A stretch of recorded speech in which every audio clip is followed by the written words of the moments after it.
All right, I think we'll get started. Thank you for coming in and enjoying some breakfast. So just to begin with, I want to just go through kind of the housekeeping type of things, such as the toilets are actually out past reception. So if you need to avail yourself of the facilities, just go via reception, and they're just to the left as you go out the door opposite the lifts.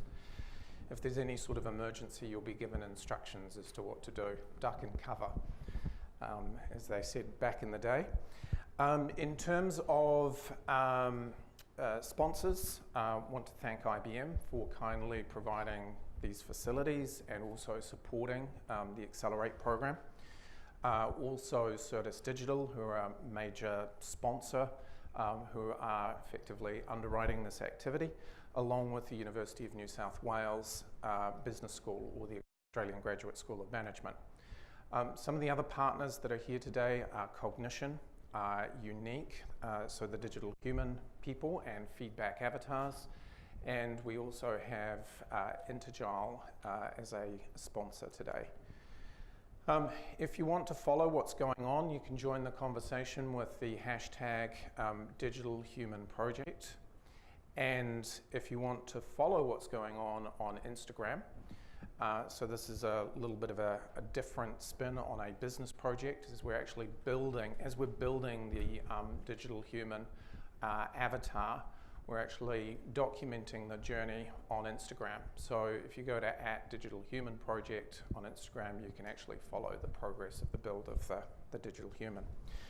So today, what we wanted to talk about is we've got a briefing session here, which is roughly 90 minutes. We're about 7 minutes late, so I can see somebody's already following. Somebody in the room here is followed on Instagram. We will be talking first of all on embarking on the digital journey, so a little bit of a roadmap about how organizations are becoming more digital. And then we'll be talking about how digital assistants are changing what's possible in an operational environment. So in asset-intensive industries, engineering, places that you don't really expect to see digital humans or virtual assistants.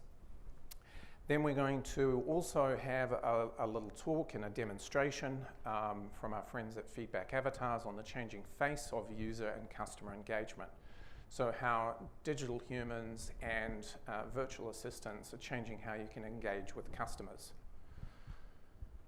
Then we're going to have a short break and there's a workshop. So this will be a hands-on workshop where we'll actually potentially divide you into 3 groups, and you can work on 3 different parts of the project if you're interested in coming along on the journey around the build of Digital Human. But Amanda is going to do a deeper dive into what actually is a virtual assistant or digital human.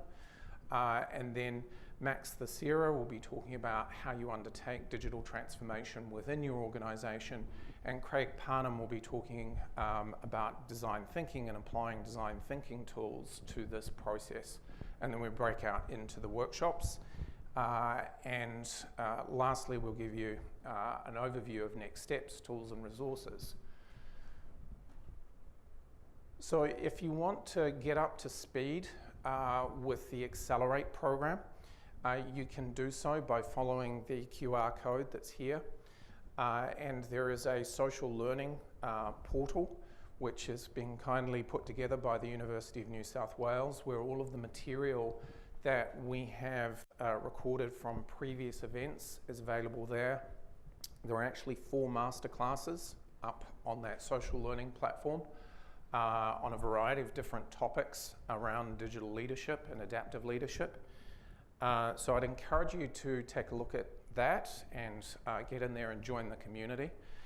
It's a great opportunity to get graduate level thought leadership and access to thought leadership and courses. And it's also where we'll be documenting some of the journey that we're going on. So the idea of this social learning platform is a living, breathing community so that we can actually put additional masterclasses. You'll also find today's session also on that social learning platform. So if there's anywhere that you want to go to get slide decks, see videos, gain access to resources, it's all there. So I'm going to kick off, and then Gavin is going to be talking about this process of embarking on a digital journey and a roadmap to becoming a digital business. So I guess one of the things that we're seeing increasingly is this idea of science fiction suddenly becoming, or progressively becoming, science fact. Anyone hazard a guess as to whether this is a real picture? Say yes or say no. Is it just an animation, or is it something that was really taken? No? So this is actually the view out of the International Space Station, and this creature that you see floating here is a real thing. And I'll introduce you to Simon now.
Hello, I am your space companion.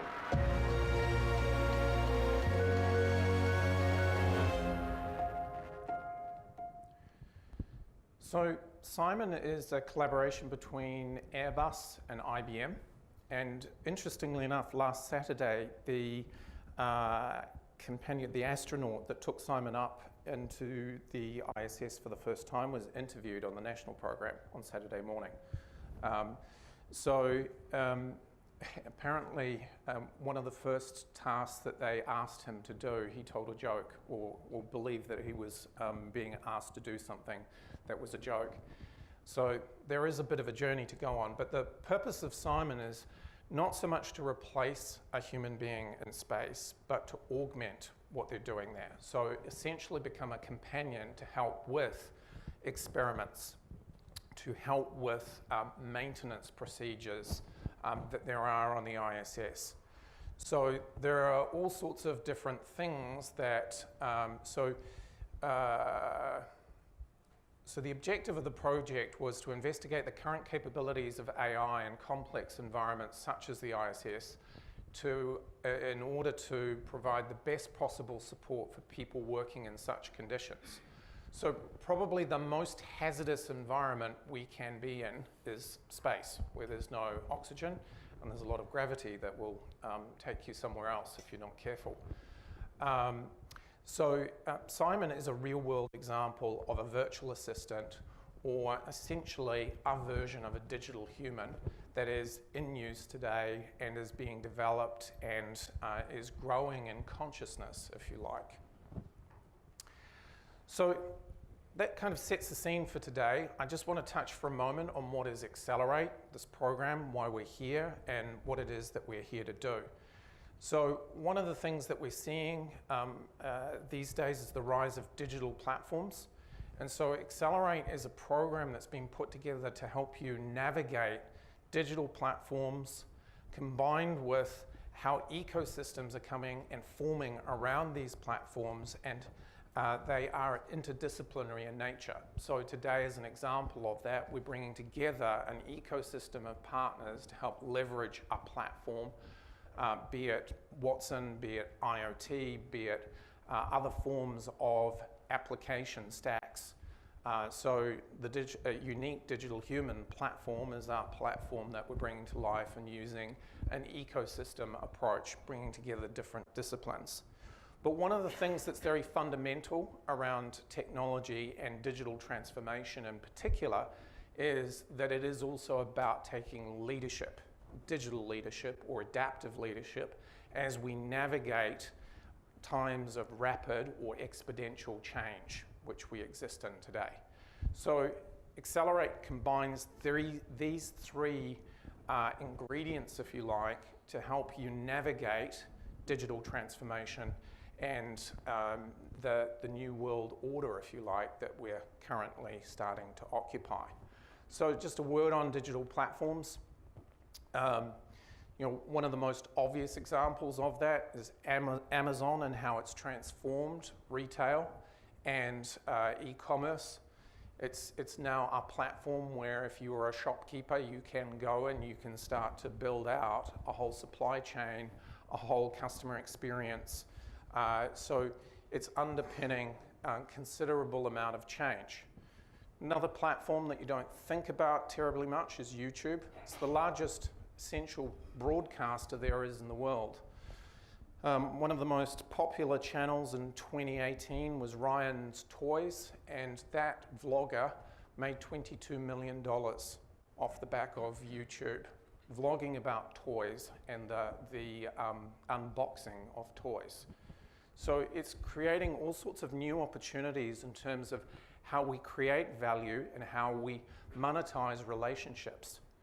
So YouTube is a really good example of how, and Instagram actually is a really good example of how social influencers are monetizing relationships in ways that we'd never thought of before. And then you have other platforms such as Watson, so providing IoT, artificial intelligence, in order to actually accelerate what goes on in the background. So these are just three examples of digital platforms that I believe are actually going to make a substantial difference in our day-to-day lives, some of which are already making a difference in our day-to-day lives, and others are going to have a greater impact over time. Then we have interdisciplinary ecosystems. The reason why we get together as a community and in an ecosystem is so that we can apply different methods and frameworks. So design thinking is an example of a method and a framework that we can use to solve business problems. Also, it's a way that you can bring together industry know-how. So there's a lot of specialist knowledge that could be tied up in a heavy industry, a manufacturing industry, for instance, or the telecommunications industry. So you want to be able to get the benefit of collective industry knowledge. And that's one of the things that platforms are enabling. They're connecting all of these different pieces of plant and equipment together so that you actually access a more complete data set when you're applying artificial intelligence to decision making or decision augmentation. So bringing together industries, and then the capability sets that you also need to bring this together. So you need different skills around these different digital platforms. So there's a capability that didn't exist 10 years ago, and that's a digital marketer. Today, it's actually quite hard to find digital marketers. Data scientists have been around for some time, but those of you who are in the industry know how hard it is to get data scientists. And so that capability set that you need to draw on is part of how this all comes together. And when we talk about digital leadership, one of the things that we go to first of all is about mental ability, so IQ. Yes, digital leadership is about learning things at a factual level and at a head level, but it's also about coming together as a community. So collectively, the connections that you make in an environment like this enable you to accelerate effectively how you take leadership, how you become part of the transformation that we're in the process of. The other aspect of it is about the practice. It's practicing these tools. It's about practicing the use of these frameworks. It's about day-to-day practice as well. because our roles are evolving and changing. And so we need different practices that we need to put in place, or disciplines, to be able to be effective digital leaders. So I want to talk for a moment about an everyday activity that we kind of take for granted, although we're unlikely to be driving in Manhattan. I've done it once. I probably don't want to repeat it. It's quite a scary experience. But when it comes to the automation of an everyday activity like self-driving cars, it's a process. It's a journey that we're going on. And there are a whole lot of components that come together that enable or will enable a self-driving car to come together. In the first instance, it will be about enhancing or augmenting human driving capability. And how that occurs is through sensing what's going on. We take for granted the function of driving, but what we see, what we hear, what we touch, all gives us feedback that enables us to sense the world as we drive, which we then, using our brains and our instincts, if you like, we understand what contextually a pedestrian walking across a pedestrian crossing means, and then we respond to that situation. But there's a continuous feedback loop around this going on. So you don't drive in a linear process. It's a constant, ever-changing set of circumstances where you're sensing, understanding, and responding to that situation. So we've developed a little model here to help put that in perspective. So if you think of an infinity diagram, the first step, as I've described, is this idea of sensing, then you have understanding, and then you've got responding. And then you sense again, you understand, and you respond. It's a continuous process that we're going through in terms of digitizing organizations and creating digital systems, and intelligent digital systems.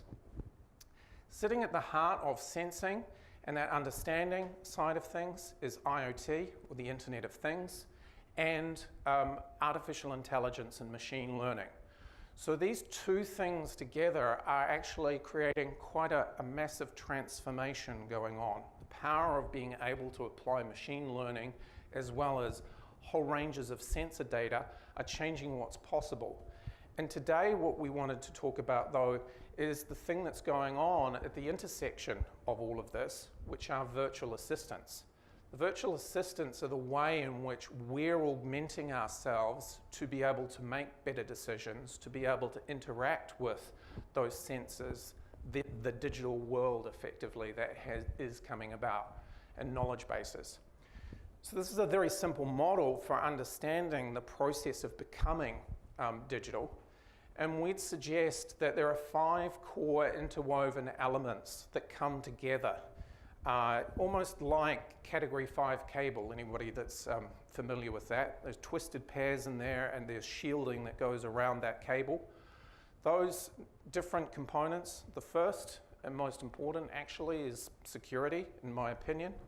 The second is the data that's flowing through that strand, or that cable, if you like. And then there's 3 core things that are going on around systems development, which is processes, methods, tools, and practices. So Agile is an example of systems development. And then you've got this infrastructure that's coming together to support these new systems in the form of 5G, enhanced information management, cloud computing. And then the 5th thing here, which is probably the most important thing from a foundational standpoint, is mindset and culture. You can't effectively create change in a digital sense without working on the mindset and culture, not only of your organization, but of the broader community, if you're a participant in the marketplace. So this is a basic model for understanding these things, and I'll just break down the sensing part a little bit more. Coming back to that self-driving car, there's an enormous amount of data that is now being collected in modern day cars that is around the sensors and devices that you have on there. So from parking sensors to radar that's incorporated in many modern day cars. There are also interpretive algorithms that are applied in that sensing process to make some sense of those different, that sensor data. And then there's a bunch of contextual information which becomes important in the sensing process.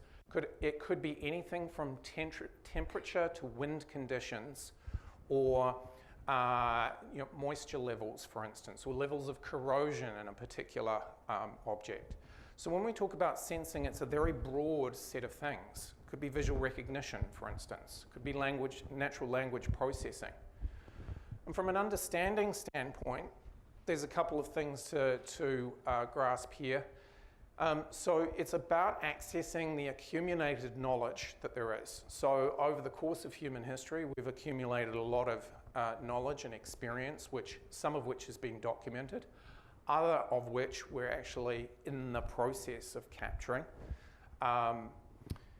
The second thing is around the contextual models that we need to understand something. So what's the difference between a dog and a cat, for instance? Machines don't necessarily know the difference, whereas instinctively we do. So you need different contextual models to be able to make sense of the world. And then there is the process of ongoing learning, which is what we're seeing with artificial intelligence and machine learning in particular, is that there's a continuous cycle of understanding going on in response to sensor data and inputs and different outputs from the system as well. So when it comes to responding, and this is the world of virtual assistants, at its most basic, a virtual assistant is your browser or Google. When you Google something, it's to help you make a decision. And that could be about where to buy a widget, or it could be about which movie you want to go and see this evening. So you've got dashboards and network operating systems and live business intelligence dashboards that are assisting you virtually in your decision-making process. Then there's another realm which is around physical augmentation. So this is the realm of robots and assisted biomechanical systems that are supporting us, assisting us effectively. But it's about physical augmentation. Third category are around virtual assistants, which is everything from a chatbot to an Alexa to a digital human. So there's a range of different options depending on the context in which you are trying to build an application in which these make sense. Okay.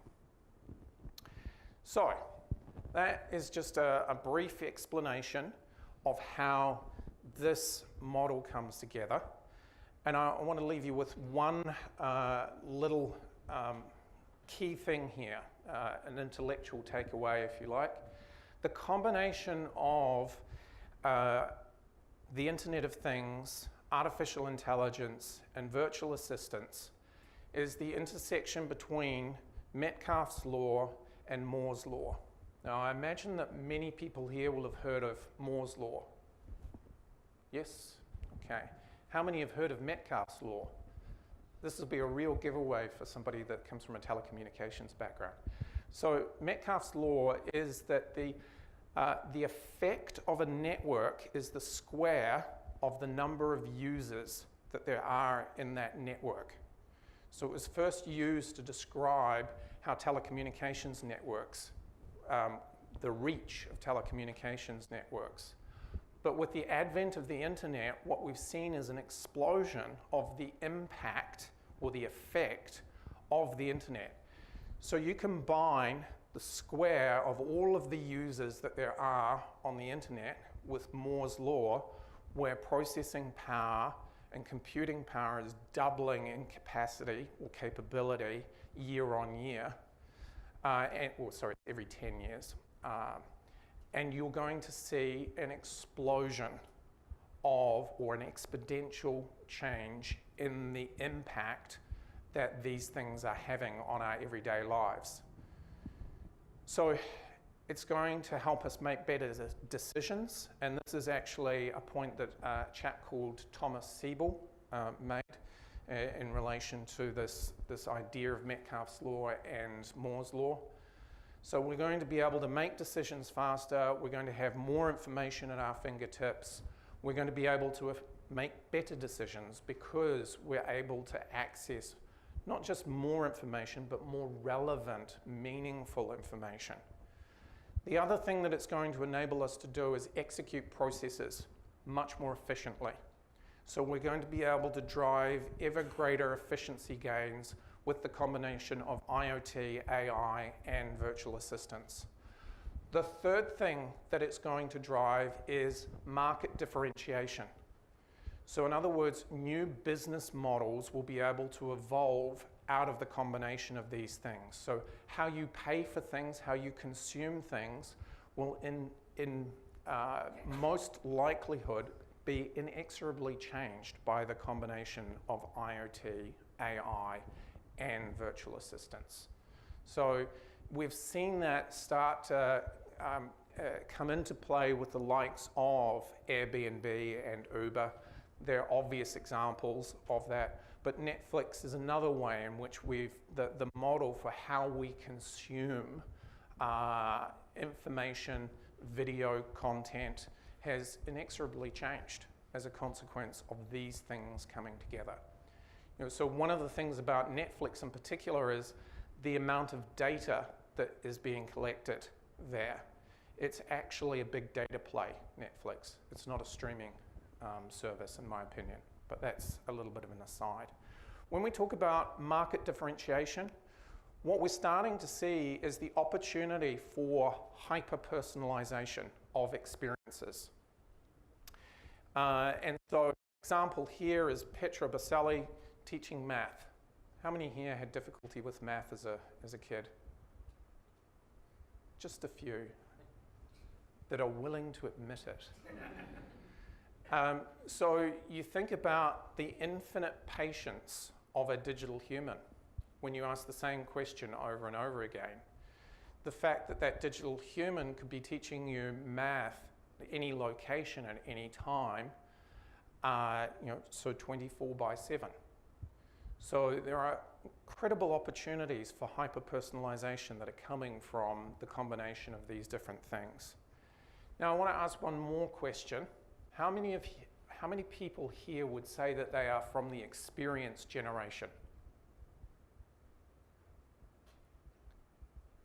How many of you think that you've got kids that are from the experience generation? Few hands. How do you like your coffee? That's an experience that you probably had on your way here that defines your generation. How you actually want to have your coffee, what you do in the Air New Zealand lounge, which seat you prefer on an aeroplane, what type of car you drive. They're all experiences. So we often start to think of the next generation as being the avocado toast generation. The experience of avocado toast because it's healthy and it's good for you, shall we say. We all want experiences. So one of the things that digital humans have the opportunity to generate, and virtual assistants, is an entirely different experience generation. So you're going to be generating experiences which potentially are hyper-personalized. So with that thought, I'm going to pass to Gavin, who is going to talk about the face of conversational AI. Thanks. Hi, everybody. Good to be here with you this morning. So my name is Gavin Steur. I'm from Uneeq, and we look after, I believe, customer experience. That's the way we like to define what we do. End user experience for our customers. So my responsibility is looking after customer success, making sure that the projects that we implement are successful for our customers. And it's the name Uneeq. I've mentioned some of you might be familiar with FaceMe. That's what we were formerly known as. And we've recently, in the last few months, had a rebrand strategy, part of our global expansion, making sure we're ready from a trademark perspective, etc., and also making sure that we encompass what it is that we do, which is ultimately creating unique experiences for our customers. So in terms of what we do, Digital Humans, but we like to see ourselves as the face for conversational AI. Now, having a look at that slide, the first time I saw it, it's one of those numbers you're not sure you want to believe, that in 10 years, only 15% of interactions customers will have with brands will be with a human. And you say to yourself, well, that's probably what you thought when we watched some of these movies 2 or 3 decades ago, talking about AI. That, if you spin it on its head, that's 85% of conversations between customers and a business and the brand is going to be done with a non-human. Now, that's quite intimidating if you think about it. But at the end of the day, these are the studies that are coming through. And if you look at where we're going and which businesses and which industries have been early adopters and how that is totally permeating all forms of society, we look at social media and how many chatbots there are as well, and how many companies are starting up that are focusing in this conversational AI space. We know that this is what's going to happen. But I think ultimately what we're trying to say with this slide is that I think, as opposed to being intimidated by this and looking at ways in which we can prevent this from happening, I think the way business should approach this in society is to say, what is the best way that we can implement something like this in terms of this change? Can I ask you a question? Is it possible? Yes, sure. Roughly what it is now? I'm not sure exactly what the figure is at the moment. Yeah, this is a study done by Gartner. Yeah. Right, in terms of communication, emotional connection, I think when we traditionally think of face-to-face, two human beings, there's words going on, yes, but it's far more than just words. When we look at emotional connection, there's a tone element in the way that we speak, the way we say something, and of course the visual side of things, the body language, and of course with Digital Humans, we're looking at facial expression. Now, I think we know this is true in our personal lives. I have a 17-year-old daughter, and she's really great at stringing some beautiful words together, giving me answers to things. But it's the way that she says it and that look in her face at the time that gives me the real answer that she's trying to give me. So I think we understand that in our personal lives, in our conversations with people, but in business, this is vitally important as well, that we don't lose connection and engagement with consumers' expectation and, of course, our brand values. So why are we here? What are we trying to achieve?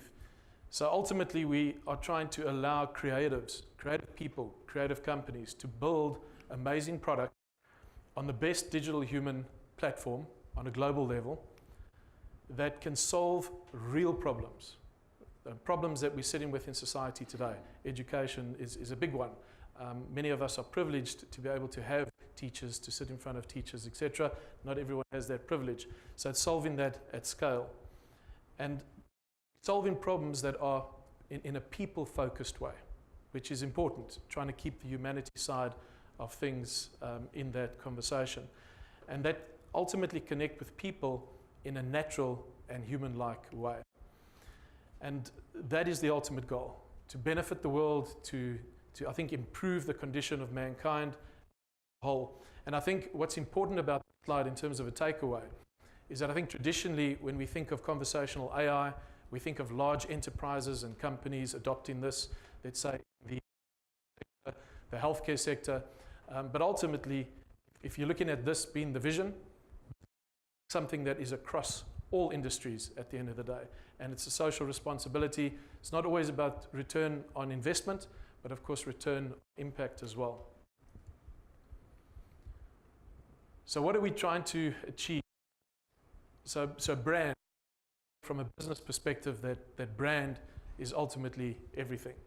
And if you look at conversational AI in its many forms today, there's a lot of it is just repeatable. It looks the same. So when consumers interact with their brands, it looks very similar to another business you may have interacted with a few minutes ago or yesterday. But the moment you start introducing face to the conversation, that becomes your unique face. Nobody else can use that face. Nobody else will have the same voice. Also in terms of the personality, how that personality is put across to your consumers, carrying those brand values, etc. And there's various ways. You could have a quirky type of personality, very jokey depending on the environment and the situation. You could have quite a serious one. I think if you think about giving high wealth customers advice, they typically don't want to hear a few jokes and things like that. It's got to be quite serious. That's got to be quite believable. And of course, if you think of the healthcare industry, education as well, there's got a lot more empathy involved in that particular conversation. And then trust is very important. Ultimately, that's what we're trying to achieve as well. And that's not just trust with our customers with the ability of our platform to deliver on the promise and the solution, but also making sure that our customers' users can trust the solution, have a repeatable experience, a good experience. That's ultimately what all companies are looking for. And we know that will eventually lead to good rapport when it comes to the experience and the repeatability of that experience in that particular use case. People wanting to return, and of course ultimately building a relationship with that form of communication. So Sam showed you a picture of Mia. So he's already sort of introduced her in terms of the face. So Mia is the face of Ubank in Sydney. So she is their digital human that looks after home loan pre-qualification side of things. So if you are a user or a customer at least that's interested, or perhaps a potential customer that's looking at getting approval for either an existing or a new home loan, Mia will be on the page to help guide you through that process. You can ask her a whole lot of questions around interest rates and various maybe questions that you ask to fill in with regards to the application itself. Now, Ubank, being a digital-only bank, saw this as a great opportunity for them to continue to engage and interact with their customers on an emotional level. Now, other examples are the top left-hand corner there is Vodafone. That's their digital human that they created initially for a branch experience, looking at more of a return on investment type use case. Prepaid top-up was the concept. On the top right-hand side, that was a use case that we put together around a cardiac coach. So it's a health coach. And the thinking there is pretty much around post-operative. So people have gone through a very traumatic experience with having heart problems, and some of them result in surgery. And of course, there's a whole lot of do's and don'ts after surgery, and you tend to forget. It's a nervous time, and you also tend to break the rules. They tell you no more lamb chops, as an example, and you tend to have one. Now you think you're dying because you woke up that morning and you're not feeling so great. So it's not everyone, like I say, is as privileged to just climb in their vehicle and go and see their GP. So this is where the return on impact is so high in terms of the impact on society, where you make this accessible to more people. And of course, it's in the confines of your own home. Traveling is sometimes a challenge as well. And then on the bottom left-hand side, I think you might recognize the face, most of you. So John Kerwin. So he was one of the co-founders of the company Mentor. He's very passionate about helping people with mental health issues. And of course, they're busy with a process at the moment of developing a digital human. And in fact, this digital human is going to look exactly like him. So he's been sent into a studio and he's been scanned, etc. So watch the space for more information. And then on the bottom right-hand side, this is an initiative for the company All is for All. It's around fashion and making fashion accessible and inclusive. So it's inclusive for everybody, and making sure that in a nice, friendly way you can describe garments, explain to people that potentially wouldn't have the opportunity to visit stores as easily, wouldn't be as mobile for various reasons, and pretty much creating an exclusive, inclusive and accessible use case. Okay, how it all works. So you've got a user that's interacting with our digital human platform, so our digital human itself, and you've got video and audio streams that are flowing. That information then comes through to our platform, where from a speech to text perspective. We can convert it into a transcript and then send it through to any NLP or chatbot framework. And you can have multiple as well plugging in. And this is where it's so important to make sure that we have the right partners, system integrators, not only working directly with ourselves, but directly with our customers.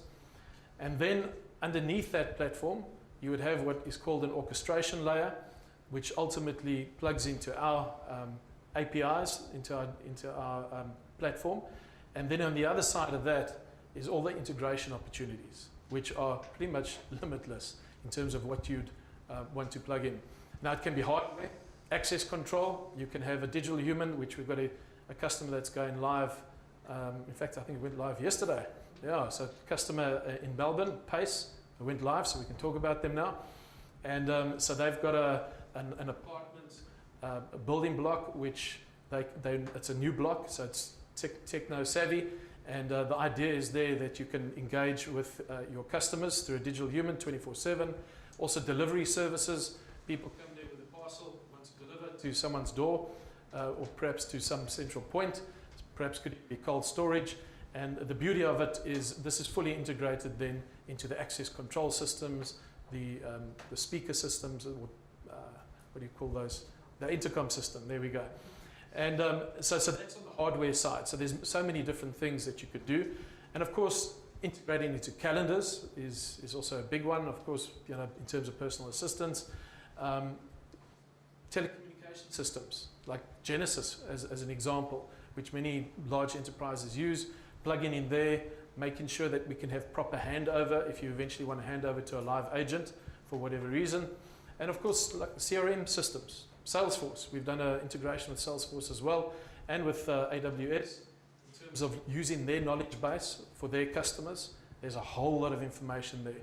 So ultimately, whatever you plug it into is going to be put through the digital human platform, and that information is then relayed back to the customer or the end user in a very human-like way. So you can have all sorts of, let's say, emotions, smiles, and perhaps even a wink, if that's what you're looking for. So, what could possibly go right? That's not normally the way the question is asked. It's normally asked the other way. What could go wrong? I think, you know, there's a lot of concern around AI taking over jobs and things like that. But I think the way we see it, and I really do believe we need to change the way we're thinking about this. If we think of the Industrial Revolution, there was a lot of nervous people back in the day about these machines taking over our jobs and things like that. It is slightly different in the software world. But if you look at about enhancing human performance, automating the mundane and freeing up creativity, there's many tasks that staff don't like doing. I mean, if we think of email, how many of us would surrender email and go back to handwritten letters? I mean, email didn't take over our jobs, it enhanced it. And this is the way we need to start looking at these things. So replacing the mundane, repetitive tasks, ultimately allowing human beings to do what we're good at and what we like doing, innovating, creating, leading, designing, and solving problems. Okay, so this is ultimately why we are here today, looking at taking these steps. Still early days, bleeding edge, cutting edge technology, where we have opportunities like these to discover or identify problems, to discover, define, develop, deliver, and ultimately provide solutions. And of course, as Sam said, this is an iterative process as well. I'm going to use the opportunity now to do a quick demo. I don't know how many of you have seen a demo of a digital human before. Oh boy. Let's go back there. You might have to, with the notes on, it doesn't want to, yeah. Now you want to click on that.